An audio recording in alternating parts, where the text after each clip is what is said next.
Ah bah, décidément, on vient de croiser une centaine de personnes dans cette forêt. L'air est vraiment printanier. Bon, je ne suis pas venu vous parler de printemps, je suis venu vous parler de choses qui me paraissent quand même essentielles. Parce qu'il m'arrive, ça m'arrive d'imaginer que l'histoire n'ait pas été la même et que on aurait, j'imagine, tout est possible. La preuve, c'est qu'aujourd'hui, on assiste à des choses dont on n'aurait jamais pensé auparavant.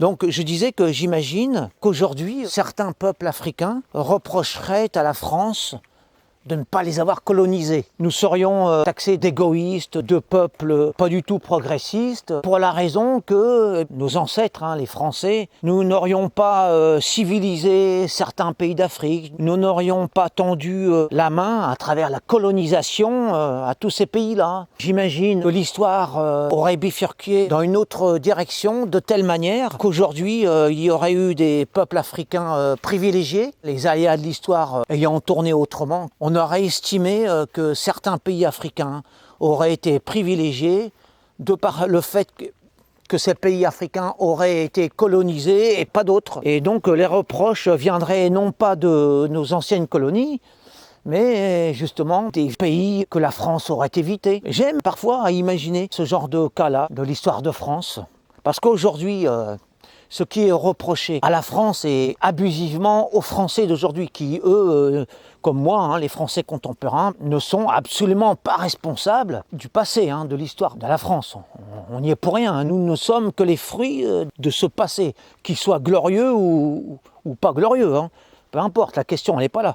Nous sommes les fruits passifs de tout le passé, de tout ce qui est derrière nous, de toutes les œuvres de nos aïeux. L'histoire aurait bifurqué autrement et le reproche viendrait de ces mêmes qui aujourd'hui nous reprochent de les avoir colonisés, et ces mêmes pays qui n'auraient pas été colonisés viendraient aujourd'hui nous reprocher de n'avoir pas été colonisés par les Français, en avançant des arguments comme vous ne pensez qu'à vous, vous avez privilégié des pays autres pour telle ou telle raison, blabla, peu importe. Comme quoi on ne peut pas échapper parfois à des situations qui nous dépassent, parce que cette situation des colonies, en tout cas en ce qui nous concerne nous contemporains, elle nous dépasse. Je rappelle que sans la colonisation, beaucoup de pays africains aujourd'hui seraient encore à l'état de la préhistoire. Alors j'aime imaginer ce genre de situation. Et tout est imaginable, tout est concevable. Dès lors que l'histoire prend un chemin, prend une direction, tout est concevable. Et il s'en faut de peu pour que ça prenne une direction définie ou une direction radicalement opposée. Il s'en faut de très peu. En considérant ces choses, on peut estimer que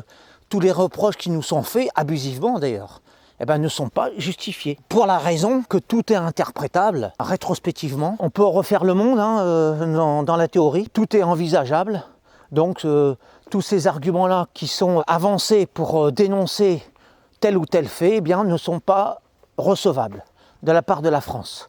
Pour les raisons que je viens de dire. D'abord parce que nous ne sommes pas responsables de la colonisation qui est le fait de nos ancêtres.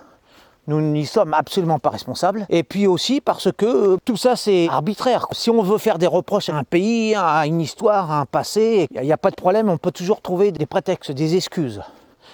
Parce que les arguments qui sont avancés de la part de ces anciennes colonies qui nous reprochent de les avoir colonisées, ce sont les arguments qui sont de l'ordre des reproches par rapport aux faits négatifs qui ont été commis. Mais on peut aussi voir la bouteille à moitié pleine.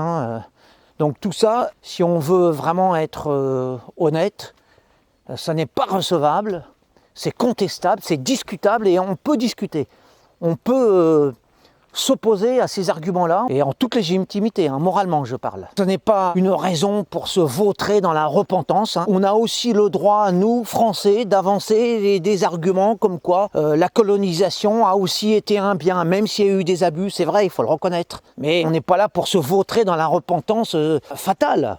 On a aussi le droit de défendre un certain passé de la France. On a le droit en toute bonne foi. Voilà, c'est tout ce que je voulais dire. Soyez fiers de votre histoire. Soyez fiers de ce que vous êtes aujourd'hui, parce que d'abord, vous n'êtes pas responsable des crimes du passé. Personne n'est responsable des crimes du passé, personne. Donc ne culpabilisez pas si on vous avance des arguments comme quoi l'Afrique aurait été l'esclave de la France, etc., etc., etc. La France a fait beaucoup pour l'Afrique.